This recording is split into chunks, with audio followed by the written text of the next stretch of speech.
সূরা আল কমর। বিসমিল্লাহির রহমানির রহিম। রহমান রহিম আল্লাহ তাআলার নামে। ইকতারাবাতিস সাআতু ওয়ানশাক্কাল কমর। وَإِن يَرَوْا آيَةً يُعْرِضُوا وَيَقُولُوا سِحْرٌ مُسْتَمِرٌّ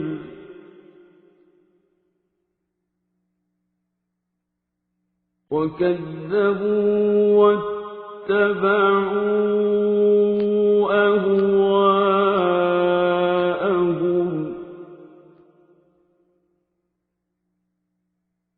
وَكُلُّ أَمْرٍ مُسْتَقِرٌّ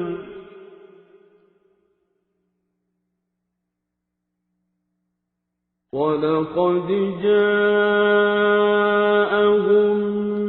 مِّنَ الْأَنبَاءِ مَا فِيهِ مُزْدَجَرٌ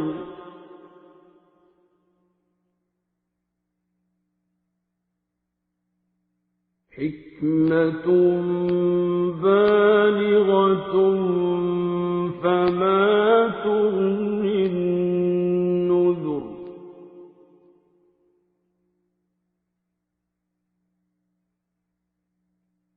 فَتَوَلَّ عَنْهُمْ يَوْمَ يَدْعُ الدَّاعِ إِلَى شَيْءٍ نُّكُرٍ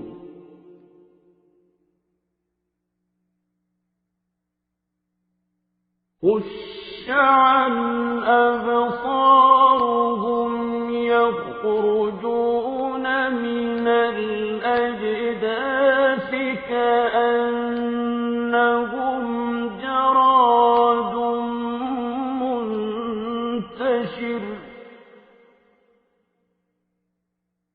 مُهْطِعِينَ إِلَى الدَّاعِ يَقُولُ الْكَافِرُونَ هَٰذَا يَوْمٌ عَسِرٌ كَذَّبَتْ قَبْلَهُمْ قَوْمُ نُوحٍ فَكَذَّبُوا عَبْدَنَا وَقَالُوا مَجْنُونٌ وَازْدُجِرَ فَدَعَا رَبَّهُ أَنِّي مَغْلُوبٌ فَانتَصِرْ। কিয়ামত নিকটবর্তী হয়ে গেছে এবং চাঁদ বিদীর্ণ হয়ে গেছে। এদের অবস্থা হচ্ছে, এরা কোনো নিদর্শন দেখলে তা থেকে মুখ ফিরিয়ে নেয় এবং বলে, এটা তো হচ্ছে এক চিরাচরিত জাদুকরী ব্যাপার, এক্ষুনি যার অবসান ঘটবে। তারা সত্য অস্বীকার করে এবং নিজেদের খেয়াল খুশির অনুসরণ করে চলে। অথচ প্রত্যেকটি কাজের একটি চূড়ান্ত নিষ্পত্তির সময় রয়েছে। অবশ্যই এ লোকদের কাছে অতীত জাতিসমূহের উপর আযাবের সংবাদসমূহ এসেছে, এমন সংবাদ যাতে বিদ্রোহের শাস্তির হুঁশিয়ারি রয়েছে। এগুলো হচ্ছে পুরোপুরি জ্ঞান সমৃদ্ধ ঘটনা, যদিও এসব সতর্কবাণী তাদের কোনোই উপকারে আসে না। অতএব হে নবী, তুমি এদের নিজেদের অবস্থার উপর ছেড়ে দাও। যেদিন একজন আহ্বানকারী এদের একটি অপ্রিয় বিষয়ের দিকে আহ্বান করবে, সেদিন তারা অবনত দৃষ্টি নিয়ে একে একে কবর থেকে এমনভাবে বেরিয়ে আসবে যেন ইতস্তত বিক্ষিপ্ত পঙ্গপাল। তারা সবাই তখন সেই আহ্বানকারীর দিকে দৌড়াতে থাকবে যারা এদিনকে অস্বীকার করেছিল। তারা বলবে, এ তো দেখছি আসলেই এক ভয়াবহ দিন। এদের আগে নূহের জাতীয় এভাবে তাদের নবীকে অস্বীকার করেছিল। তারা আমার বান্দা নূহ নবীকে মিথ্যা সাব্যস্ত করেছে, তারা তাকে পাগল বলে আখ্যায়িত করেছে, তাকে ধমক দেয়া হয়েছিল। অবশেষে সে তার মালিককে ডাকল এবং বলল, হে আমার মালিক, আমি অসহায় হয়ে পড়েছি, অতএব তুমি এদের কাছ থেকে প্রতিশোধ নাও। ففتحنا أبواب السماء بماء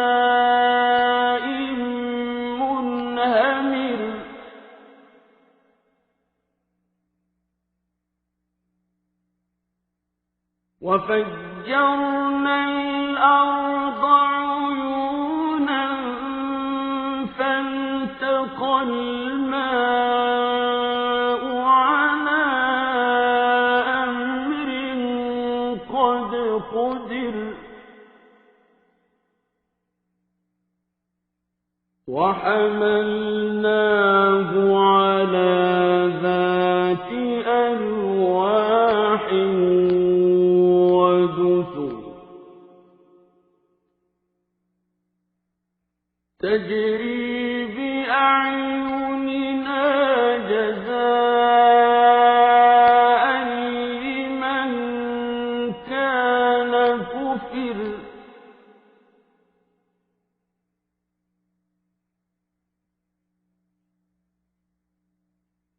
ولقد تركناها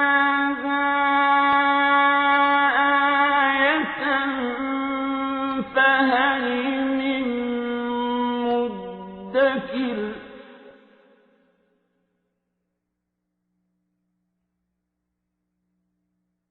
فكيف كان عذابي ونذر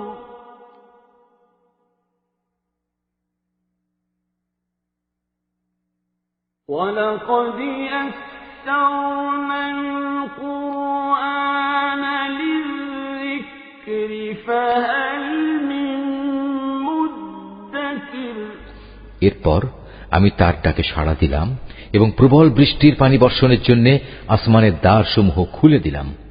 ভূমির স্তর বিদীর্ণ করে তা পানির প্রচণ্ড প্রস্রবণে পরিণত করলাম।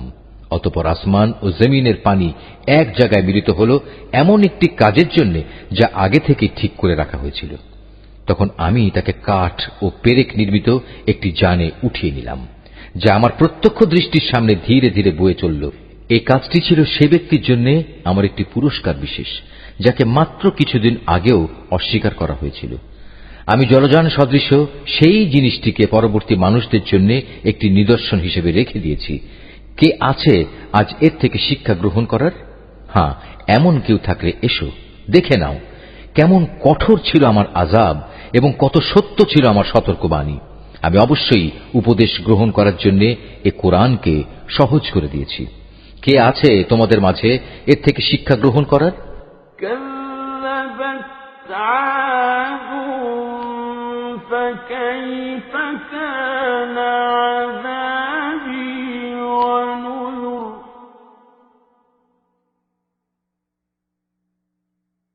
إنا أرسلنا عليهم ريحا صرصرا في يوم نحس مستمر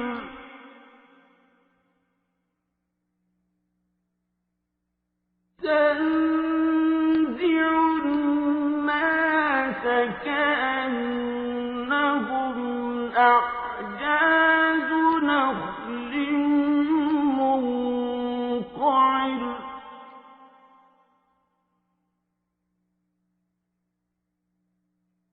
فكيف كان عذابي ونذر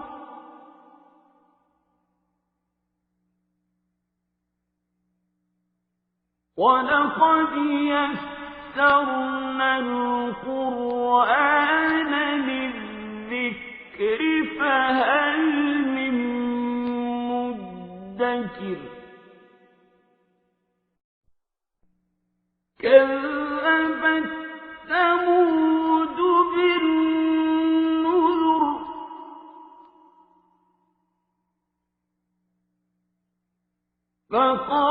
فقالوا أبشرا منا واحدا نتبعه إنا إذا لفي ضلال وسعر ألقي الذكر عليه من بيننا بل هو الأشر আদ জাতির লোকেরাও আমার নবীকে মিথ্যা প্রতিপন্ন করেছে। তোমরা দেখে নিতে পারো তাদের প্রতি আমার আযাব কেমন কঠোর ছিল এবং কত সত্য ছিল আমার সতর্কবাণী। এক স্থায়ী কুলক্ষণের দিনে আমি ওদের উপর প্রবল বায়ু প্রেরণ করেছিলাম, যা মানুষদের এমন ভাবে ছুঁড়ে ছুঁড়ে নিক্ষেপ করছিল যেন তা খেজুর গাছের এক একটি উৎপাটিত কাণ্ড। হ্যাঁ, দেখে নাও কেমন কঠোর ছিল আমার আযাব আর কত সত্য ছিল আমার সতর্কবাণী। অবশ্যই আমি উপদেশ গ্রহণের জন্য কোরআনকে সহজ করে দিয়েছি। কে আছে তা থেকে শিক্ষা গ্রহণ করার? সামুদ সম্প্রদায়ও আযাবের সতর্ককারী নবী ও রসুলদেরকে মিথ্যা প্রতিপন্ন করেছিল। তারা বলেছিল, আমরা কি এমন একজন লোকের কথা মেনে চলব যে ব্যক্তি একা আমাদেরই একজন? এভাবে তার আনুগত্য করলে সত্যিই তো আমরা বড় গোমরাহি ও পাগলামি কাজে নিমজ্জিত হয়ে পড়ব। আমাদের মাঝে সেই কি একমাত্র ব্যক্তি যার উপর আল্লাহর ওহী নাজিল করা হয়েছে? আসলে সে হচ্ছে একজন চরম মিথ্যাবাদী ও অহংকারী ব্যক্তি। سيعلمون غدا من الكذاب الأشر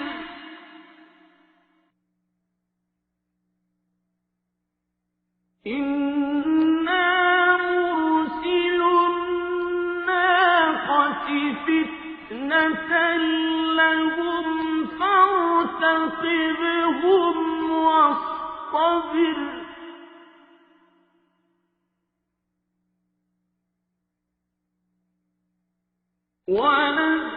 ونبئهم أن الماء قسمة بينهم كل شرب محتضر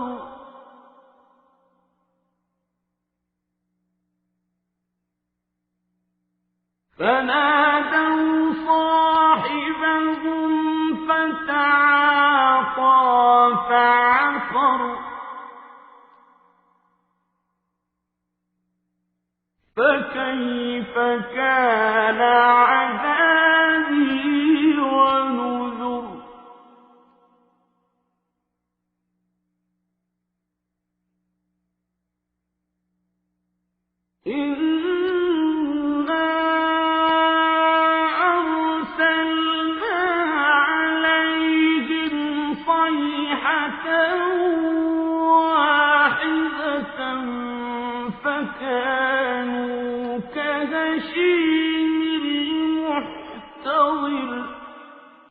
আগামীকাল মহাবিচারের দিন তারা ভালো করে এটা জানতে পারবে কে ছিল তাদের মধ্যে মিথ্যাবাদী ও অহংকারী ব্যক্তি।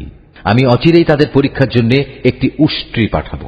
তুমি একান্ত কাছে থেকে তাদের দিকে লক্ষ্য করো এবং একটুখানি ধৈর্য ধরো এবং তাদের পরিণামটা দেখো। তাদের বলে দাও, কুয়ার পানি অবশ্যই তাদের ও উষ্ট্রির মধ্যে ভাগ করে দেওয়া হয়েছে এবং তাদের সবাই পালাক্রমে কুয়ার পাশে হাজির হবে। পরিশেষে তারা বিদ্রোহ করার জন্য তাদের এক বন্ধুকে ডেকে আনল। সে উষ্ট্রিকে ছুরি দিয়ে আক্রমণ করল এবং সেটির পায়ের নলি কেটে ফেলল। হ্যাঁ, অতঃপর তোমরাই দেখেছ কেমন ছিল আমার আযাব, কত সত্য ছিল আমার সতর্কবাণী। অতঃপর আমি তাদের উপর প্রেরণ করলাম মাত্র একটি গর্জন। এতেই তারা শুষ্ক শাখা পল্লব নির্মিত জন্তু জানোয়ারদের দলিত খোয়ারের মতো হয়ে গেল। وَلَقَدْ يَسَّرْنَا الْقُرْآنَ لِلذِّكْرِ فَهَلْ مِن مُّدَّكِرٍ كَذَّبَتْ قَوْمُ لُوطٍ بِالنُّذُرِ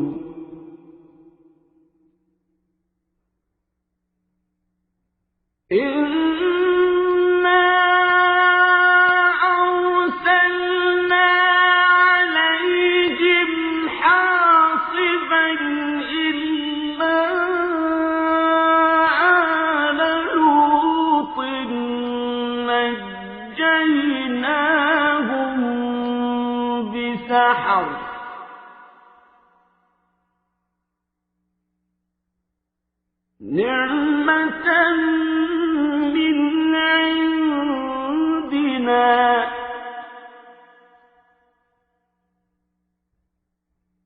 كذلك نجزي من شكر سَقَرَ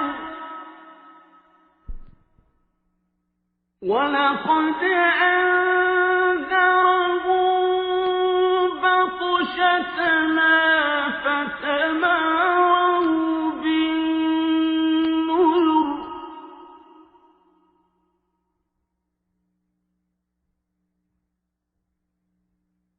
وَلَقَدْ رَاوَدُوهُ عَن ضَيْفِهِ فَطَمَسْنَا أَعْيُنَهُمْ فَذُوقُوا عَذَابِي وَنُذُرِ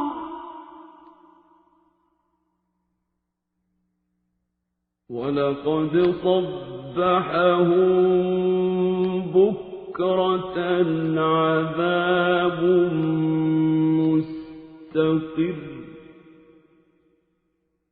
فَذُوقُوا عَذَابِي وَنُذُرِ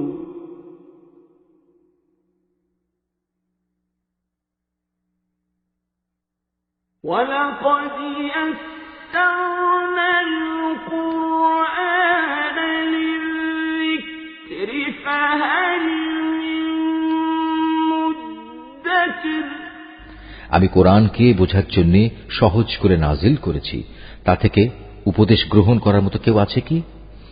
লুতের জাতির লোকেরাও সতর্ককারী নবীদের মিথ্যাবাদী বলেছিল। ফলে আমি তাদের উপর প্রেরণ করলাম পাথর নিক্ষেপকারী এক ধরনের বৃষ্টি, লুতের পরিবার পরিজন ও তার অনুবর্তনকারীদের বাদে। রাতের শেষ প্রহরেই আমি তাদের উদ্ধার করে নিয়েছিলাম। এ কাজটা ছিল তাদের প্রতি আমার একান্ত অনুগ্রহ।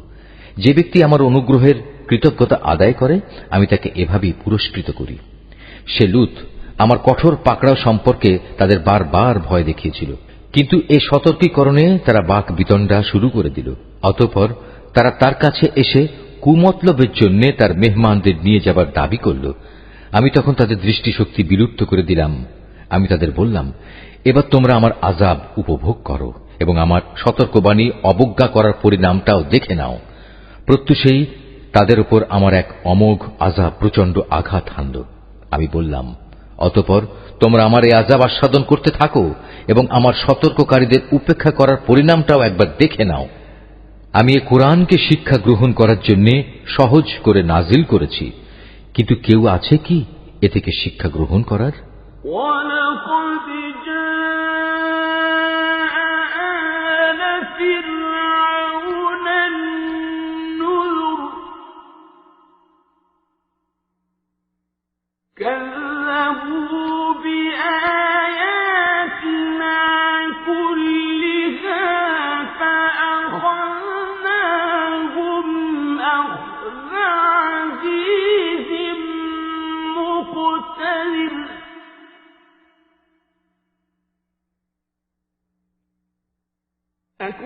أَكُفَّارُكُمْ خَيْرٌ مِّنْ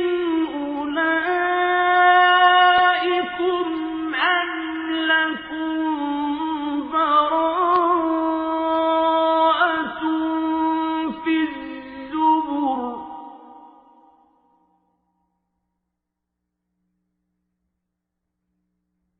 أَمْ يَقُولُونَ نَحْنُ جَمِيعٌ مُّنتَصِرٌ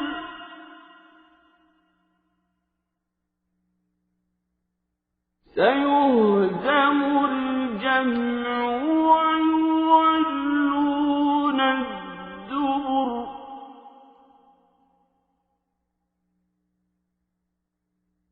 بَلِ السَّاعَةُ مَوْعِدُهُمْ وَالسَّاعَةُ أَدْهَىٰ وَأَمَرُّ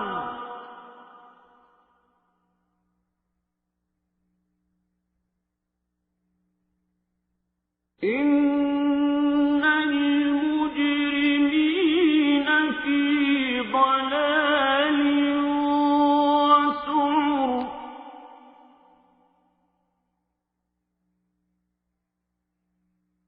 يَوْمَ يُسْحَبُونَ فِي النَّارِ عَلَىٰ وُجُوهِهِمْ ذُوقُوا مَسَّ سَقَرَ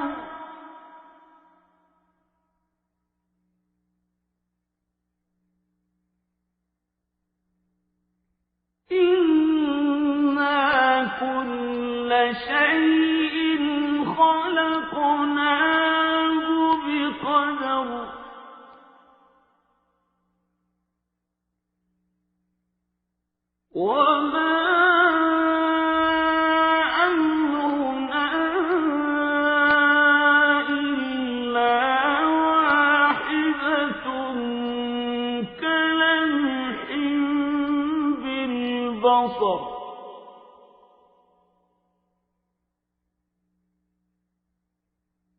وَلَقَدْ أَهْلَكْنَا أَشْيَاعَكُمْ فَهَلْ مِن مُّدَّكِرٍ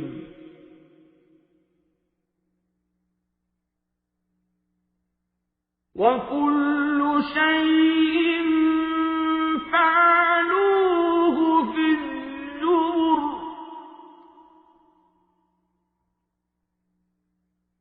وَكُلُّ صَغِيرٍ وَكَبِيرٍ مُسْتَطَرٌ